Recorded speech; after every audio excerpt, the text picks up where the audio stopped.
Salut, c'est MJK, on se retrouve pour une nouvelle vidéo. Aujourd'hui dans ce tutoriel on va voir ensemble comment bender la TR-707. Donc le bending, qu'est-ce que c'est? C'est tout simplement le principe de créer un court-circuit en reliant deux points qui ne sont censés pas être reliés afin de modifier le son d'une machine. Voilà pour faire simple.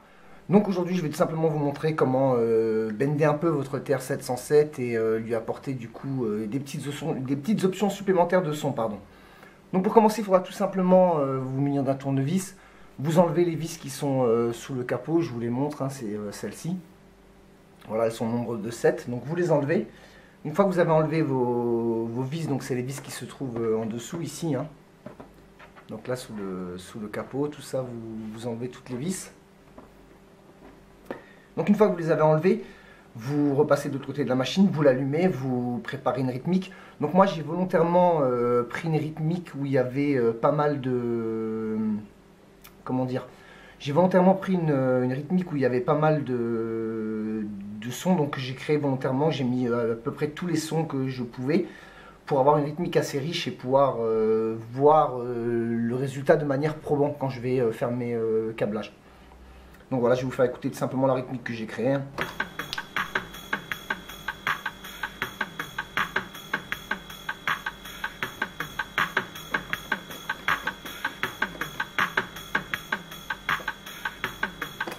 Voilà. Et donc une fois que votre rythmique est créée, il faudra vous munir de quelques objets, donc de quelques outils. Pour commencer, il vous faudra un fer à souder. Il va vous falloir bien évidemment aussi de l'étain, donc du fil à souder, de l'étain tout simplement. Un petit peu de gaine thermo de diamètre assez petit. Il vous faudra du câble, bien évidemment, surtout un câble pour commencer à... Donc je vais vous montrer, moi j'en utilise un que j'ai déjà dénudé. Donc que je vais enrichir en étain, donc il faudra un câble pour faire les tests de... Donc les tests de court-circuit pour voir les effets sur le son. Voilà, donc pour comment ensuite. Et ensuite, vous avez deux options. Donc il y en a beaucoup qui utilisent des patch B comme ils appellent ça, donc qui font tout simplement des câblages et ensuite qui mettent des jacks. Donc ensuite ils font leur câblage avec des jacks façon un peu mob pour donner un peu un style rétro. Moi je vous le déconseille, puisque tout simplement si vous voulez utiliser votre machine en live, pour utiliser vos effets, ça prend plus de temps de prendre des jacks et de décabler et de recabler que de prendre tout simplement un interrupteur et de l'éteindre et d'allumer pour enclencher ou non le court-circuit. Donc voilà, je voulais venir à ce dernier élément, il va vous falloir des interrupteurs. Je vous conseille donc de prendre des interrupteurs plutôt que des jacks, comme je disais, donc pour aller plus vite au niveau de l'enclenchement ou du bypass de l'effet.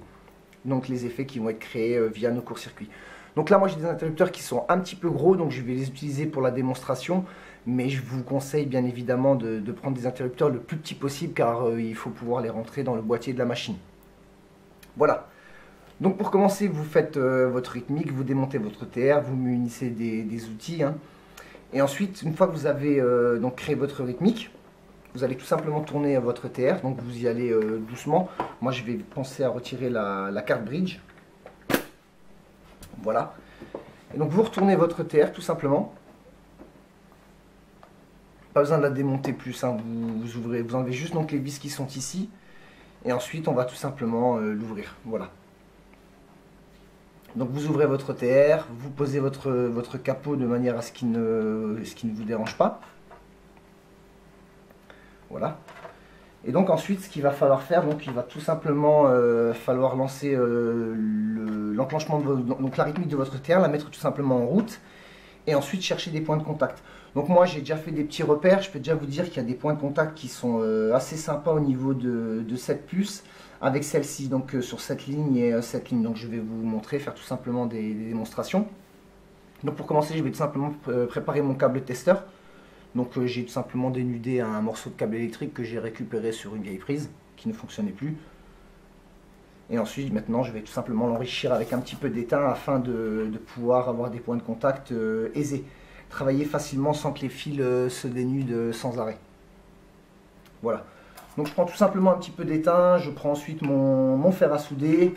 Donc je vais le nettoyer un petit peu, voir s'il est déjà bien à température. Ouais, ça a l'air pas mal. Donc je l'enrichis un petit peu d'étain. Je mets le fil au contact avec le fer à souder et ensuite il ne me reste plus qu'à laisser gentiment le fil se remplir d'étain. Voilà, comme on peut le constater, c'est parfaitement propre. Et je fais ensuite la même chose de l'autre côté.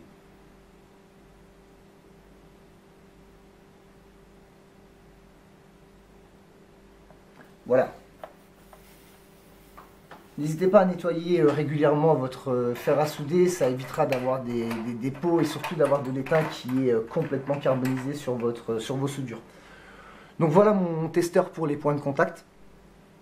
Donc il est prêt, il ne me reste plus qu'à lancer ma rythmique et à tout simplement faire des tests de bending, prendre sur les petits picots, faire un contact et ensuite sur un autre point. Donc je vous conseille de travailler au niveau des puces, hein, bien évidemment, des puces Epron. Donc vous en avez quelques-unes qui se trouvent ici, il y en a quelques-unes ici. Allez-y, il faut y aller à tâtons, donc allez-y à tâtons, mais n'allez pas non plus sur les résistances. Faites bien attention de rester sur les zones des puces Epron, sinon vous pourriez créer des dommages irrémédiables sur votre terre. Voilà, donc maintenant je vais à présent lancer la rythmique et je vais tout simplement chercher des points de contact. Et dès que j'aurai repéré des points de contact, il me suffira tout simplement de les repérer, de souder deux câbles, de placer ensuite un interrupteur donc au niveau des deux câbles et je pourrai activer ou désactiver donc l'effet, donc le court-circuit que j'aurai créé en faisant ce qu'on appelle un point de bending. Voilà.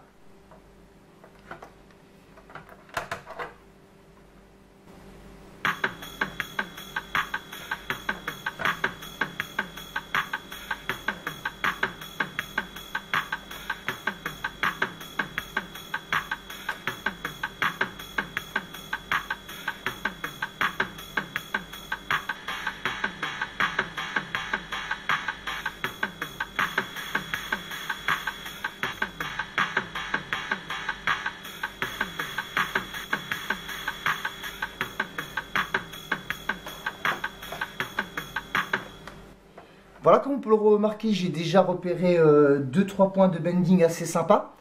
Donc j'en ai repéré donc ici en bendant de ce côté au niveau du, je crois que c'est du 4e et du 8e picot. Et de ce côté-ci, selon le picot que je touchais, j'ai réussi à avoir une saturation et ici une saturation un peu différente. Donc j'ai déjà trouvé plus ou moins 2 points de bending qui me suffit maintenant d'ajouter 2 points de soudure. Et ensuite de mettre donc deux câbles bien évidemment, un de chaque côté, et ensuite de câbler donc mes deux câbles avec mon petit interrupteur, et je pourrai activer ou désactiver mon point de bending. Voilà, comme vous pouvez le constater, j'ai dessoudé vite fait le capot afin de pouvoir travailler plus aisément et surtout pouvoir travailler plus aisément à l'image. Voilà, donc maintenant qu'on a repéré des points de bending, on va tout simplement commencer à préparer nos câbles. Donc vous vous munissez de câbles assez fins, c'est ce que je vous conseille. Prenez pas des câbles trop gros, munissez-vous de câbles assez fins. Donc comme d'habitude, hein, vous allez tout simplement les préparer en les dénudant et ensuite en les enrichissant avec un petit peu d'étain afin d'avoir un bon contact au niveau de vos soudures.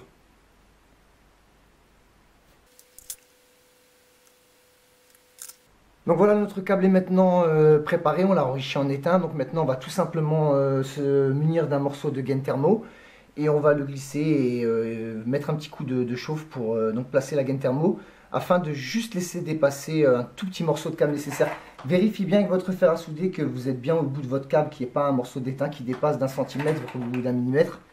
Vous risqueriez d'avoir des surprises après avoir mis votre morceau de gaine thermo, parce qu'au moment de faire votre soudure, vous vous rendrez compte que vous n'avez pas de morceau de câble qui dépasse.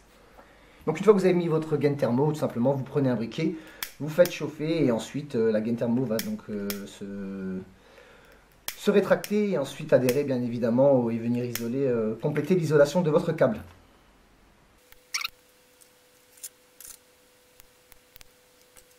Voilà, notre câble est maintenant prêt, il ne reste plus qu'à le souder pour faire le premier point de contact.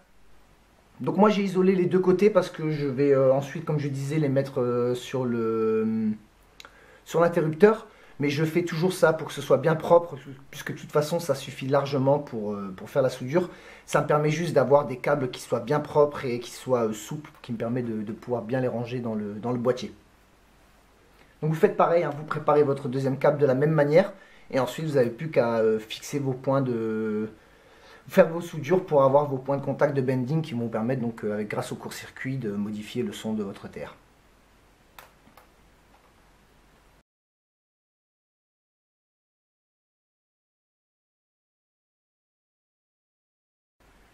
Voilà, mes premiers câbles de bending sont à présent prêts, donc tout ce qu'il me reste à faire, c'est à bien refaire un test, donc bien revérifier pour repérer mes deux premiers points de bending, donc qui vont me permettre de faire mon premier câblage.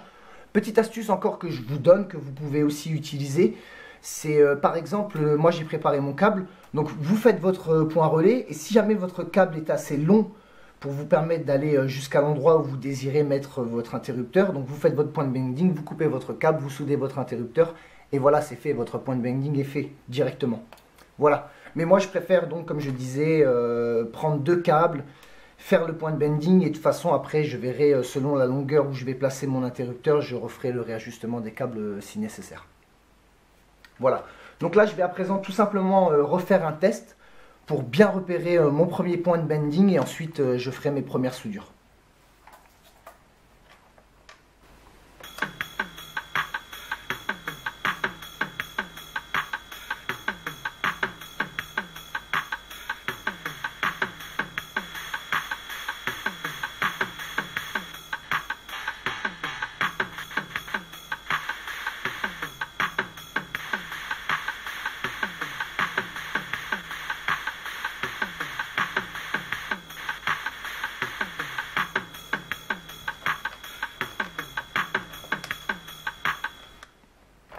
Voilà, donc j'ai repéré mon premier point de bending, donc qui se trouve sur le 5e picot, donc sur la puce IC22, donc de ce côté, et sur la puce IC19, pareil sur donc sur le 5e picot, donc du côté opposé. Donc je vais tout simplement maintenant faire une petite soudure, et j'obtiendrai comme ça via l'interrupteur mon point de bending.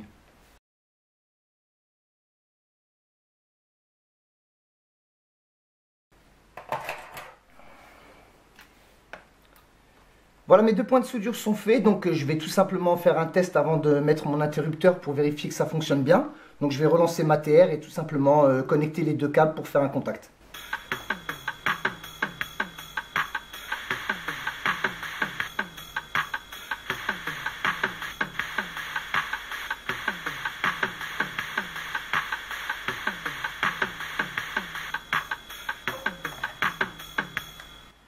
Voilà, comme on peut constater, les points de contact fonctionnent parfaitement. Donc comme on peut voir à l'écran, j'ai fait des soudures qui sont assez petites, donc inutile de faire des gros pâtés. L'avantage de travailler comme ceci, c'est que ça va vous permettre, c'est pas trop intrusif dans votre TR. Donc ça va tout simplement vous permettre, si vous voulez le démonter, il suffit de mettre un petit coup de chaud, d'enlever les câbles, et vous retrouverez votre TR à l'originel. Et donc le petit avantage du bending, parce que j'ai vu sur beaucoup de forums des utilisations du bending un peu dans tous les sens. Moi je le fais dans un but précis, c'est de faire du travail, de donner un peu plus, si je veux donner un peu de disto, un peu d'expression, un peu de filtre, sur les éléments séparés bien évidemment. Donc si je veux travailler un peu mes hi-hat ou alors mes rides, ce genre de choses. C'est pour ça que je fais des points de bending, donc je cherche des points de bending et je vous le montre en même temps sur ce tutoriel. C'est pour donner tout simplement un peu plus d'options et d'expression à ma TR. Je veux pas détruire la rythmique et la faire sonner comme une Game Boy toute pourrie, bien évidemment. Donc revenons-en à nos moutons. Donc voilà, maintenant que j'ai mes deux câbles, que les deux points de bending sont maintenant faits, donc mon court-circuit fonctionne. Pour rappel, je suis parti donc sur la puce EPRON, donc la IC22, je suis parti du 5e point, donc ici, donc on le voit ici. Et sur la puce IC19, pareil, de ce côté, j'ai pris le 5e point. Donc faites bien attention de ne pas faire des soudures dégueulasses qui déborderaient sur les autres, car bien évidemment, si vous faites des contacts en continu, vous aurez un effet que vous ne souhaitez pas, et en plus, vous l'aurez de manière permanente. Il faudra ensuite prendre une tresse à dessouder proprement les prônes, et refaire vos soudures. Voilà, donc maintenant, il me reste tout simplement plus qu'à souder mon interrupteur, et ensuite à le positionner dans mon boîtier, ce qui va me permettre d'enclencher, dès que je le souhaite, mon effet de bending, donc à savoir là une espèce de petite saturation comme vous avez pu l'entendre. Donc pour commencer, vous pensez bien à mettre un peu d'étain sur votre composant, donc à savoir l'interrupteur. Donc moi je précise que bien évidemment, je le démonterai, je le remplacerai par un plus petit ensuite, donc je ne vais pas percer le boîtier dans ce tutoriel. Mais je ferai une vidéo où quand j'aurai fini tout mon bending complet, je ferai une petite vidéo qui montre le final, le rendu final. Je mettrai aussi une petite partie où je montrerai l'installation finale avec l'intérieur et comment j'ai placé mes interrupteurs. Parce que bien évidemment, ceux-ci sont un peu gros. Ils ne me permettraient pas d'en mettre une grosse quantité au bout de quelques-uns. Bien évidemment, on peut se douter qu'avec des interrupteurs de cette taille, je serai un peu limité. Voilà, donc je vais tout simplement maintenant enrichir mon interrupteur, faire ma soudure et ensuite retester que ça fonctionne bien.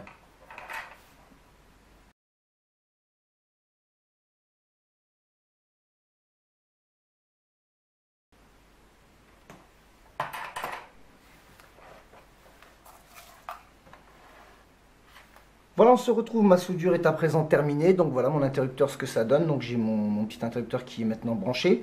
Donc je vais tout simplement relancer la rythmique et faire un test pour voir que le bending fonctionne bien, donc que c'est toujours fonctionnel.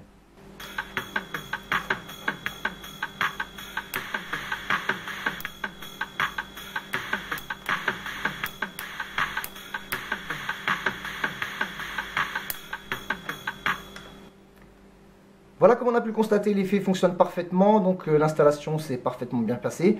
Donc mon premier bending est fait, donc pour rappel, le circuit bending, c'est le principe de faire un court-circuit en associant, en prenant deux câbles et en créant donc un court-circuit sur des puces EPROM. Principalement, en général, on le fait sur les puces EPROM, afin de créer une nouvelle sonorité sur une machine sonore, car la plupart du temps, le circuit bending se fait sur des machines sonores. Donc voilà, mon interrupteur fonctionne, donc mon premier bend fonctionne parfaitement. Il me suffira plus qu'à faire un trou donc dans mon châssis, à installer mon interrupteur et je pourrai utiliser donc mon effet de bending quand je le souhaite. Donc pour rappel, moi je prends un interrupteur car tout simplement c'est plus rapide d'enclencher et de désenclencher un interrupteur que de prendre un câble et de passer dans des jacks. Voilà, ce tutoriel est à présent terminé, j'espère qu'il vous aura plu. Je vous invite à vous abonner à ma chaîne, n'hésitez pas à liker, je vous mets dès à présent quelques liens vers d'autres vidéos et je vous dis à très bientôt pour un prochain tutoriel.